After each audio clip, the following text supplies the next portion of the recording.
Permanent hair removal at Anos. Flat 25% off. Call 970-389919. నమస్తే. ఈ photo చూస్తే మీకు ఒక విషయం అర్థమై ఉంటుంది. అత్యాచారానికి గురైనటువంటి ఒక అమ్మాయి, ఒక బాలిక, మహిళ. నిజంగా చాలా బాధ కలుగుతుంది వార్త చేస్తుంటే. దేశంలో అత్యాచారాలు విపరీతంగా పెరిగిపోతున్నాయండి. కానీ ఇప్పుడు నేను చెప్పేటటువంటి వార్త, ఆ అత్యాచారం ఎక్కడ జరుగుతుందంటే, సామూహిక అత్యాచారం ఎక్కడ జరిగింది అంటే, తమిళనాడులోని ప్రసిద్ధ పుణ్యక్షేత్రమైనటువంటి అరుణాచలం సన్నిధిలో ఇంత దారుణమైనటువంటి ఘటనలు జరుగుతున్నాయంటే చాలా బాధ కలుగుతుంది. అరుణాచలం గిరి ప్రదక్షిణ చేసేటువంటి ఆ మార్గంలో, ఆ బాటలో వరుసగా 2 రోజులు సామూహిక అత్యాచారాలు జరిగినాయండి. అంటే ఒక ముఠా తెగబడి ఒంటరిగా ఉన్నటువంటి మహిళల్ని టార్గెట్ చేసి, అమ్మాయిల్ని టార్గెట్ చేసి చెరబడుతుందంటే చాలా అంటే చాలా ఆందోళనకరమైనటువంటి పరిస్థితులు. నిజంగా ఆ అరుణాచలం దేవుణ్ణి దర్శించుకోవడానికి దేశవ్యాప్తంగా భక్తులు వస్తూ ఉంటారండి. ఇక్కడ మన ఆంధ్రప్రదేశ్ నుంచి, తెలంగాణ నుంచి, చుట్టుపక్కల అన్ని రాష్ట్రాల నుంచి కూడా తమిళనాడు అరుణాచలాన్ని సందర్శిస్తూ ఉంటారు. కానీ అలాంటి చోటే మహిళలకు రక్షణ లేదా, మహిళలకు భద్రత లేదా? సామూహిక అత్యాచారాలు ఏంటి దేవుడి సన్నిధి దగ్గర? అసలు అక్కడ పోలీసు వ్యవస్థ ఉందా? అక్కడ సరైనటువంటి పర్యవేక్షణ ఉందా? అక్కడ సీసీ కెమెరాలు అసలు ఉన్నాయా? భద్రత ఉందా? అమ్మాయిలు అక్కడ అత్యాచారాలకు గురి కావటం ఏంటి? ఒక ముఠాలు తెగబడి ఇష్టారీతిన రేపులు చేసేటం ఏంటి? చాలా బాధ కలిగించేటువంటి విషయం. అసలు విషయంలోకి వెళ్తే మే 30వ తారీఖు అండి, ఒక మహిళ, పెళ్ళైనటువంటి మహిళే తన ఫ్రెండ్స్తో కలిసి, ఒక 5-6 కలిసి అరుణాచలం గిరి ప్రదక్షిణకి వెళ్ళారు. వాళ్ళు గిరి ప్రదక్షిణ చేసుకున్నారు, అంతా బాగా జరిగింది. ఇక తిరుగు ప్రయాణంలో బైకుల మీద వచ్చారు. బైకుల మీద వెళ్తున్న క్రమంలో కొంతమంది ముందు వెళ్ళిపోయారు బైకుల మీద. ఇంకొక మహిళ, పెళ్ళైనటువంటి మహిళే, తర్వాత తన ఫ్రెండు, ఇద్దరూ కలిసి బైక్ మీద వెళ్తుండగా మార్గ మధ్యలో ఒక దగ్గర ఆగారు. ఒక దగ్గర ఆగి ఏదో విషయం గురించి మాట్లాడుతున్నారు. ఆ టైంలో అక్కడే కాపు కాచుకొని కూర్చున్నటువంటి ఒక రాక్షస ముఠ, అంటే ఈ విధంగా దోపిడీలు, దౌర్జన్యాలు చేసే ఒక ముఠ వాళ్ళ దగ్గరికి వచ్చి వాళ్ళని ఆ పక్కనే లోపల, అడవి లోపలికి తీసుకెళ్ళిపోయారండి. మారణాయుధాలు, ఇంత పెద్ద కర్రలు, కత్తులు పట్టుకుని వాళ్ళ మీద దాడి చేసి బలవంతంగా లోపలికి లాక్కుపోయారు. ఇద్దరిని లాక్కుపోయి ఈ మహిళని చాలా దారుణంగా అత్యాచారం చేశారు.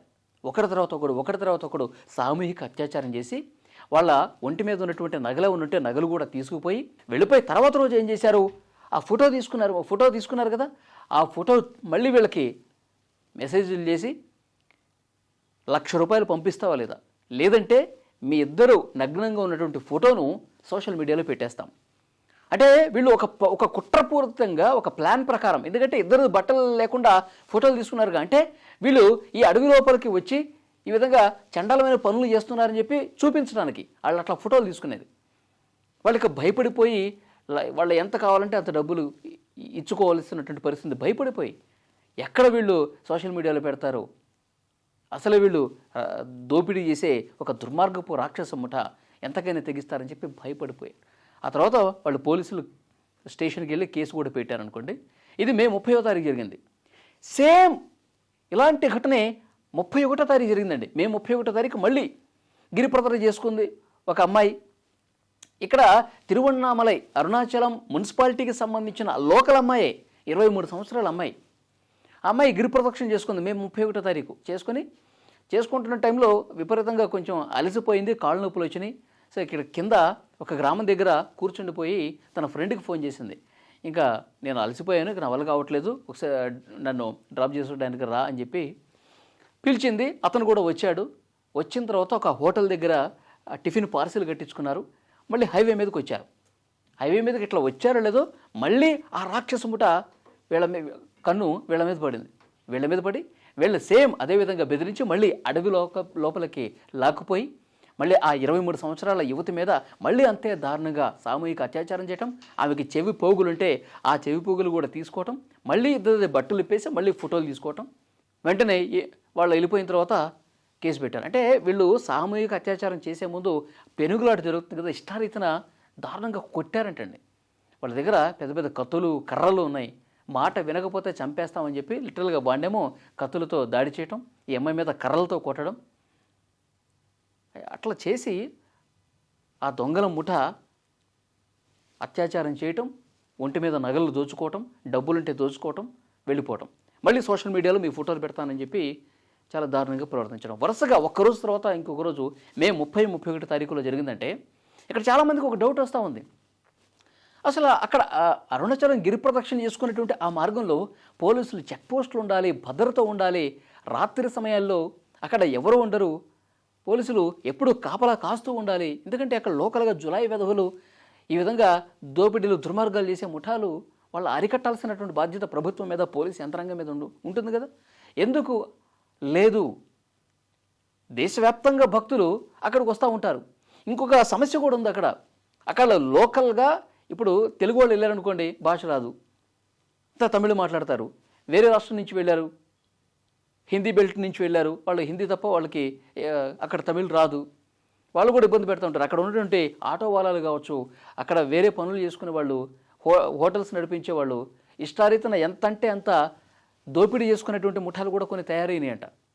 భాష రాకపోవటం, సరిగ్గా కమ్యూనికేషన్ లేకపోవటం, వాళ్ళు ఎంత అడిగితే అంత ఇచ్చుకోవాల్సినటువంటి పరిస్థితి, ఇలాంటివి కూడా ఉన్నాయి.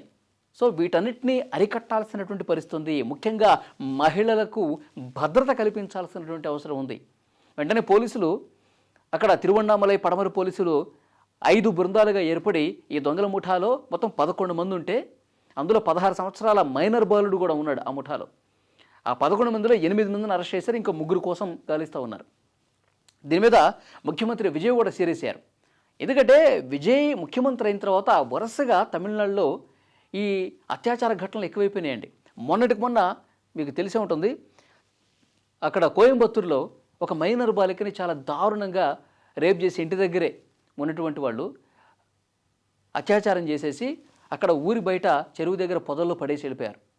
ఆ కేసు గురించే 3 పోలీసులు, ఐపీఎస్ అధికారులు ప్రెస్ మీట్ పెట్టి నవ్వుకుంటూ కనీసం సీరియస్నెస్ లేకుండా ఉంటే వాళ్ళ మీద సీరియస్ అయ్యారు కదా. మొత్తం తమిళనాడు వ్యాప్తంగా పెద్ద ఎత్తున వైరల్ అయింది ఆ ఘటన. అసలు ఇంకా అది మైండ్లో నుంచి పోలా. ఆ మైనర్ బాలికను అంత దారుణంగా అత్యాచారం చేసి చంపేసిన ఘటన ఇంకా మర్చిపోకముందే మళ్ళీ మే 30వ తారీఖు, 31వ తారీఖు వరుసగా 2 ఘటనలు, అది కూడా అరుణాచలం దివ్యక్షేత్రం ఆ మార్గంలో జరగటం అనేది నిజంగా అక్కడ పరిస్థితులు ఎంత దారుణంగా ఉన్నాయి, ఎంత భయానకంగా ఉన్నాయి. వేరే రాష్ట్రాల వాళ్ళు, అసలు వేరే రాష్ట్రాలు కాదు, ఆ తమిళనాడులో ఉన్నటువంటి వాళ్ళు కూడా అరుణాచలం ఆ దేవుణ్ణి దర్శించుకోవడానికి వెళ్ళాలంటేనే భయపడే పరిస్థితులు కనిపిస్తూ ఉన్నాయి. సో దీన్ని ముఖ్యమంత్రి విజయ్ చాలా సీరియస్గా తీసుకోవాల్సినటువంటి అవసరం ఉంది. లేకపోతే ఇంకా విజయ్ గారు పనితీరు పట్ల క్వశ్చన్ చేసేటువంటి పరిస్థితులు ఉంటాయి. ఒక అమ్మాయి అక్కడ అత్యాచారానికి గురవుతుంది, ఒక అమ్మాయికి రక్షణ లేదు, స్వేచ్ఛగా బయటికి తిరగలేకపోతా ఉన్నారు అంటే ఆ రాష్ట్రాన్ని మొత్తానికి కూడా ఎంత బ్యాడ్ నేమ్ అండి. కాబట్టి సీఎం విజయ్ చాలా సీరియస్గా యాక్షన్ తీసుకోవాల్సినటువంటి అవసరం ఉంది. పోలీసు వ్యవస్థను మరింత పటిష్టం చేయాల్సినటువంటి అవసరం ఉంది. ముఖ్యంగా ఇలాంటి పుణ్యక్షేత్రాలకు వస్తున్నటువంటి భక్తులు వాళ్ళు ఎక్కడి నుంచి వచ్చినా సరే గుండె మీద చెయ్యి వేసుకొని ఇక్కడ మనం హ్యాపీగా ఉండొచ్చు, ధైర్యంగా ఉండొచ్చు, ఎలాంటి భయం మనకు లేదని చెప్పి ఆ ధైర్యాన్ని ప్రతి ఒక్క భక్తుల్లో కల్పించాల్సినటువంటి అవసరం ఉంది. లేదంటే కనుక విజయ్ ప్రభుత్వం మీద తీవ్రమైనటువంటి విమర్శలు వచ్చే అవకాశం ఉంది. దీన్ని ఆయన సరి చేసుకోవాలని చెప్పి కోరుకుందాం. ఈ వీడియో మీద తప్పకుండా మీ అభిప్రాయం కామెంట్ చేయండి.